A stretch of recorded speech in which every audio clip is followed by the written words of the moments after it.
Le guide des égarés de Maïmonide, première partie, chapitre 46.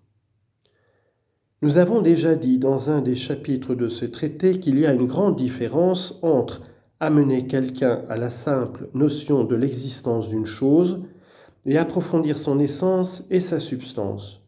En effet, on peut diriger les esprits vers l'existence d'une chose, même au moyen de ses accidents ou de ses actions, ou bien même au moyen de rapports très éloignés qui existeraient entre cette chose et d'autres.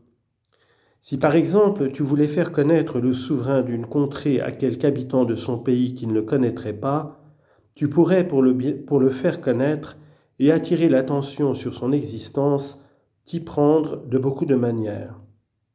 Tu dirais par exemple, c'est une personne de haute taille, blanche de couleur et aux cheveux gris, et tu le ferais ainsi connaître par ses accidents.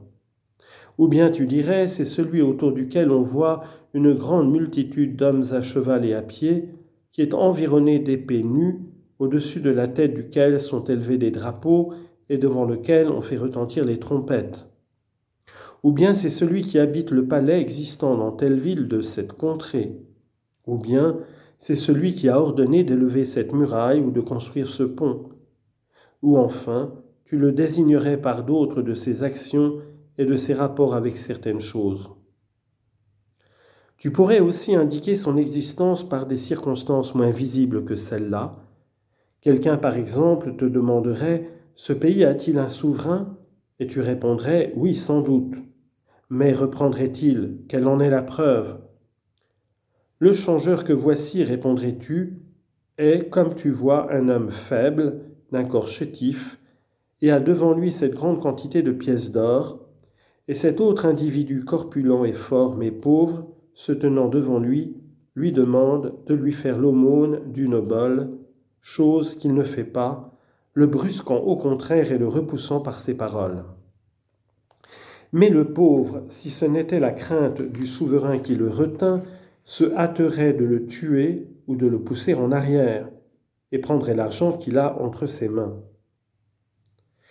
Voici donc une preuve que cet État possède un roi.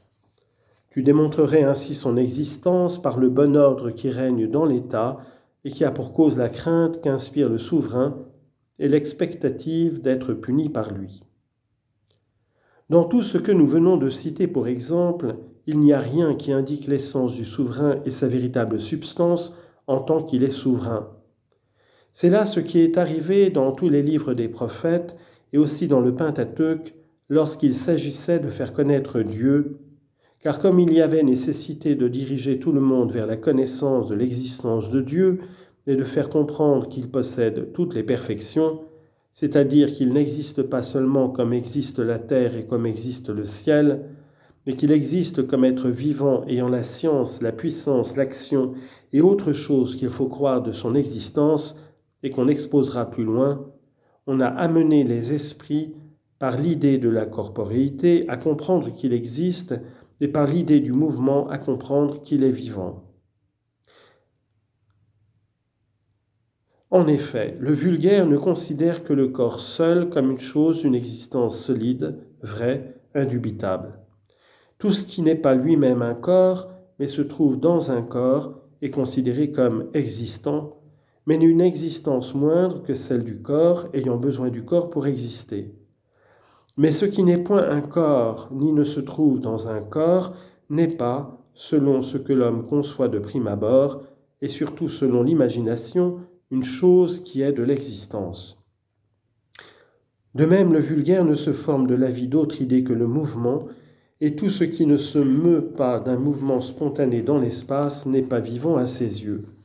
Bien que le mouvement ne soit pas dans la substance de ce qui vit, mais qu'il soit seulement un accident qui lui est inhérent.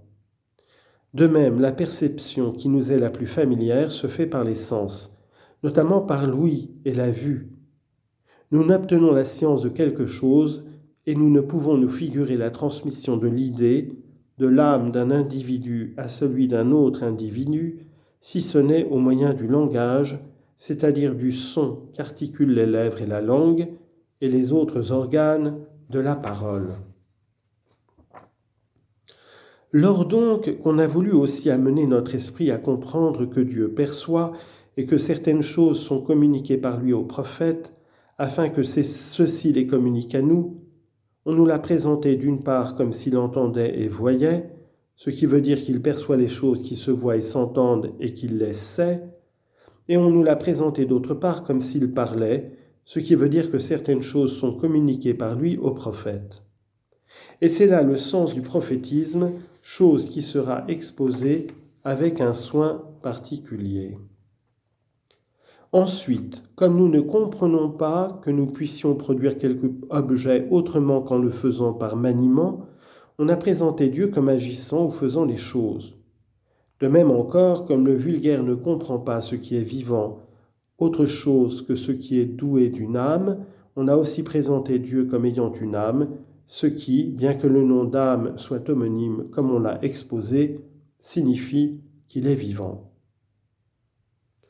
Or, comme on ne concevrait pas que nous autres, nous puissions accomplir toutes ces actions autrement qu'au moyen d'organes corporels, on a métaphoriquement attribué à Dieu tous les organes, ceux par lesquels se fait le mouvement local, c'est-à-dire les pieds et la plante des pieds, ceux par lesquels a lieu l'ouïe, la vue et l'odorat, c'est-à-dire l'oreille, l'œil et le nez, ceux au moyen desquels on parle, ainsi que la matière de la parole, c'est-à-dire la bouche, la langue et la voix, ceux enfin par lesquels chacun de nous opère en travaillant, c'est-à-dire les mains, les doigts, la paume et le bras.